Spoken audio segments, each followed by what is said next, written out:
Et pour ce grand réveil, nous retrouvons David Van Emelryk, que vous connaissez probablement, chers auditeurs, puisqu'il est le fondateur de l'association Destitution et Référendum, et puis surtout qu'il a sillonné le ciel français tout l'été. Bonjour David Van Emelryk. Bonjour On Liselotte. espère que vous allez bien. Merci d'être avec nous ce matin.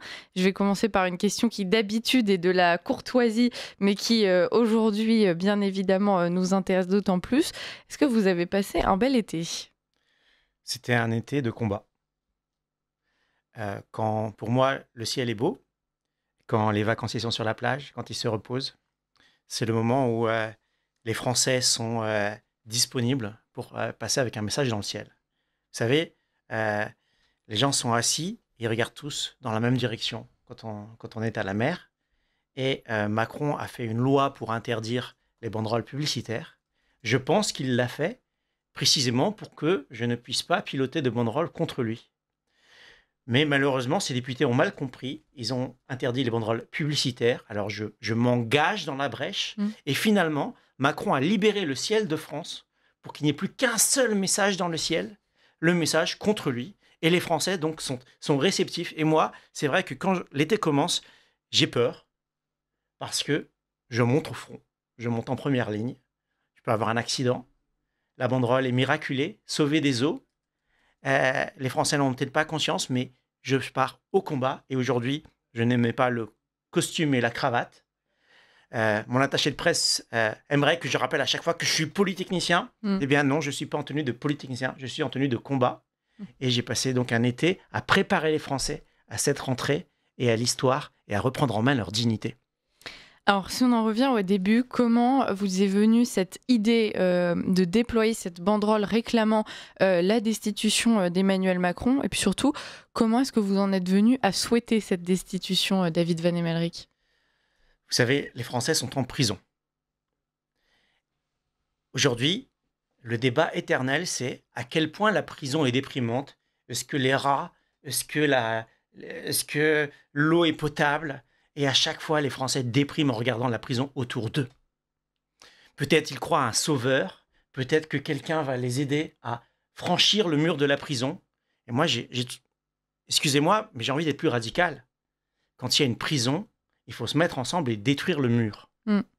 Les Français qui sont en prison d'un régime qui se prétend être une démocratie, qui dans les textes prétend l'être dès le premier article, ce que résume dans le boss c'est le peuple, Macron c'est l'employé, la réalité c'est l'inverse. Macron c'est le tyran et les Français c'est Nicolas qui paie. Eh bien, l'idée doit s'imposer au bout d'un moment. D'elle-même, il faut sortir de la prison. Et pour détruire un mur, il faut frapper toujours au même endroit, sur la pierre angulaire. Les Français ils reportent leur colère sur un homme, sur Macron, qui justement est cette pierre angulaire du système. On sait bien que le système est plus complexe, que c'est une oligarchie, qu'il repose sur la corruption, sur la collaboration de certaines dites élites. Eh bien, j'ai envie que les Français se reprennent en main et qu'ils frappent sans arrêt sur la même pierre jusqu'à ce que ça s'écroule. Et justement, la Constitution permet la destitution du président. Bien qu'évidemment, les textes rendent cela extrêmement compliqué. Mais si on n'est même pas capable de couper la tête du poisson, comment on va se débarrasser du paquet d'ordures? Oui. Alors David Van Emelryk, vous devez connaître le syndrome de Stockholm, qui pousse justement des victimes à devenir complètement soumis psychologiquement à leur bourreau et donc à ne même plus tenter de s'enfuir et à chercher même leur compagnie. Emmanuel Macron en a son deuxième mandat, il a été réélu par les Français.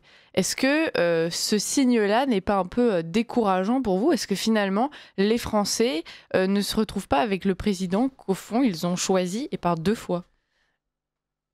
Monsieur Macron a été entre guillemets réélu. Je ne crois pas à la légitimité ni du système et je crois que les Français ont même conscience que ce sont des prétendues élections, puisque la moitié d'entre eux ne font pas même le petit effort d'aller mettre un bulletin dans l'urne.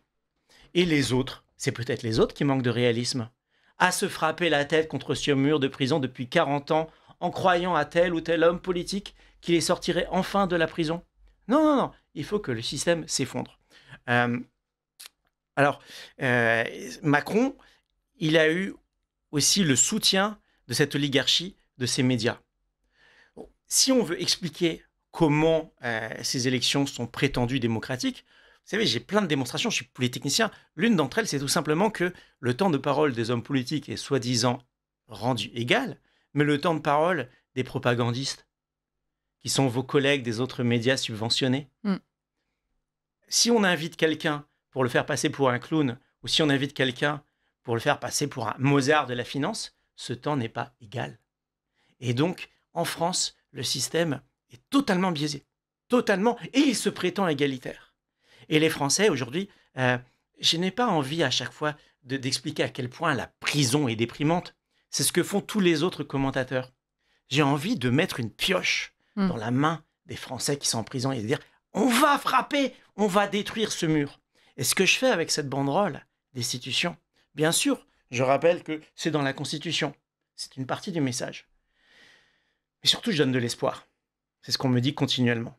Et d'ailleurs, l'opération est conçue comme cela, une opération psychologique. Parce que pour faire la guerre à cette oligarchie, dans le livre que j'ai écrit et dont je ferai la dédicace le 13 septembre, le plan est en 4 parties. Dans un premier temps, reprendre de l'espoir.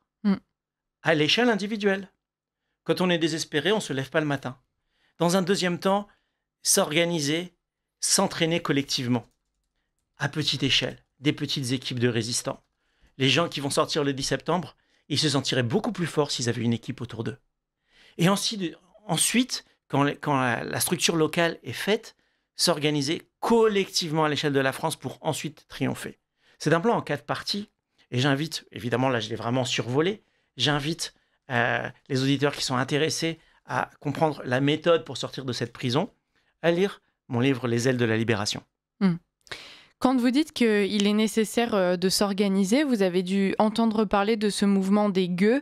Est-ce que c'est le genre d'initiative justement auquel vous pourriez penser? Est-ce que ce sont le genre de groupe avec lesquels vous pourriez travailler dans les mois à venir?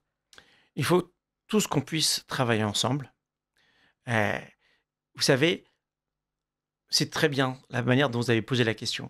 Oui, je suis prêt à travailler les uns avec les autres. Et ce que vous voyez la plupart du temps sont des gens qui veulent prendre le leadership en imposant leur manière de faire. Écoutez, moi, je ne veux pas qu'on passe du temps à savoir qui sera le libérateur, qui sera le gourou, pour quel parti il faut voter. C'est pas ça la question. La vraie question, comme vous le dites, c'est avec qui on travaille. J'ai envie, avec le mouvement destitution, de me placer sur un autre terrain. Je ne suis pas là pour diriger, je suis là pour coacher, pour transmettre l'expérience que j'ai eue.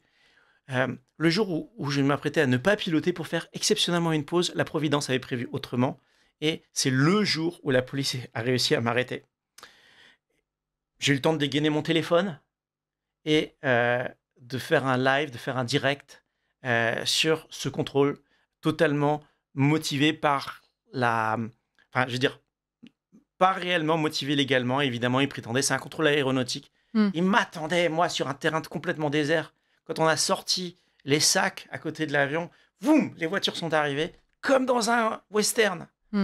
Et ce qui s'est passé, c'est que j'ai pu mettre en ridicule la répression. J'ai envie, aujourd'hui, d'en faire un message d'espoir. Quand le gouvernement fait preuve de sa bêtise, de sa dictature, on peut les ridiculiser. Et j'ai envie de transmettre cette expérience que j'ai, de finalement déjà 12 ans de réflexion et d'action sur le terrain, de devoir éviter les policiers, de devoir éviter les procès, de devoir lever des fonds, de devoir organiser des équipes, de devoir repartir au combat sans arrêt. Je dois transmettre cette expérience pour que d'autres en profitent, pour que toute la résistance s'organise. Voilà. C'est aussi mon métier dans le civil. Je coach des élèves à rentrer à l'école polytechnique. Je fais ça très bien. Il faut que je coach les résistants à s'organiser parce que le courage, ils en ont. Le volume, on en a. L'armée des résistantes, elle est énorme. Elle est capable de mettre des millions de Français chaque samedi dans la rue. Le peuple des Français, on doit le féliciter pour ses qualités morales. Mais à un moment, il faut se rendre compte du sérieux du projet.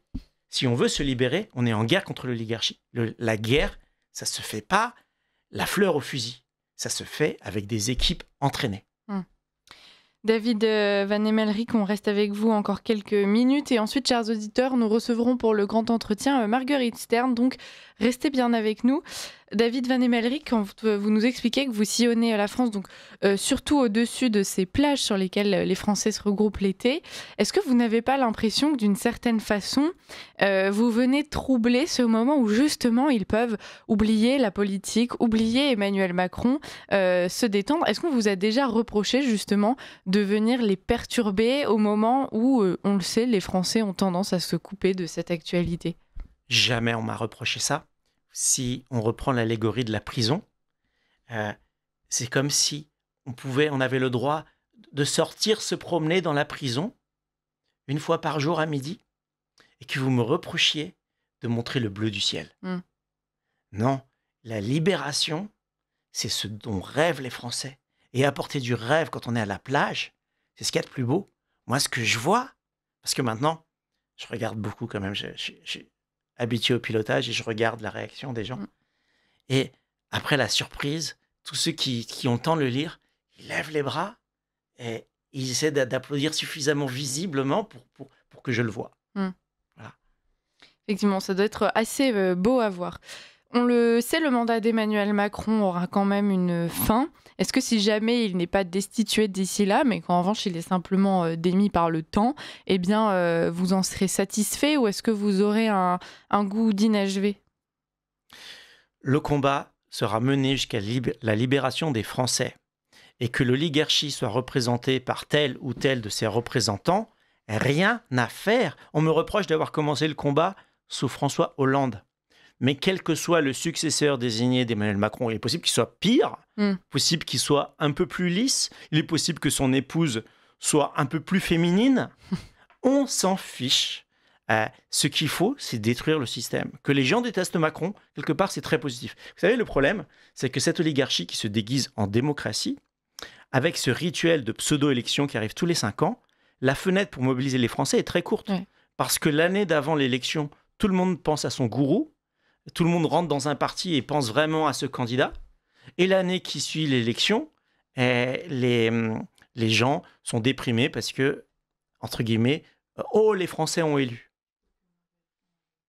David Van Emmelrich, si vous aviez un message pour les Français, au-delà donc de cette destitution d'Emmanuel Macron que vous appelez de vos voeux, et comme beaucoup de nos auditeurs à mon avis, voilà, quel serait-il avant de conclure? Venez sur le site destitution.fr et retrouvez l'espoir. Organisez-vous, organisez des apéros entre citoyens parce que la manière de s'organiser, c'est de se connaître. Et au lieu de rentrer dans des chapelles de partis, organisez à l'échelle locale des petits apéros de résistants, de citoyens, indépendamment des chapelles. Voilà. C'est ce qu'on avait vu d'ailleurs pendant les Gilets jaunes. L'un des phénomènes qui était le plus relaté sur les réseaux sociaux ou même dans la presse, c'était cette cohésion qui naissait entre les Français sur les ronds-points, qui se mettaient à manger ensemble, qui se mettaient à ressortir ensemble, ou alors ces Français qui se retrouvaient dans des bars qui n'auraient même pas dû ouvrir. Et c'est vrai qu'on a vu cette cohésion sociale face à l'adversité. Donc c'est tout ce qu'on peut souhaiter pour la suite. David Van Emmelrich, merci beaucoup pour votre combat. Je pense que vous avez encore de nombreuses heures de vol devant vous parce qu'effectivement, Emmanuel Macron, c'est une chose, mais nous verrons bien aussi ce que nous avons ensuite. En tout cas, on souhaite le meilleur à la France, aux Français, à vous. Bon courage pour la suite, pour ce combat que vous menez. Et puis, on espère pouvoir vous inviter à nouveau très bientôt. Merci, Lieselotte.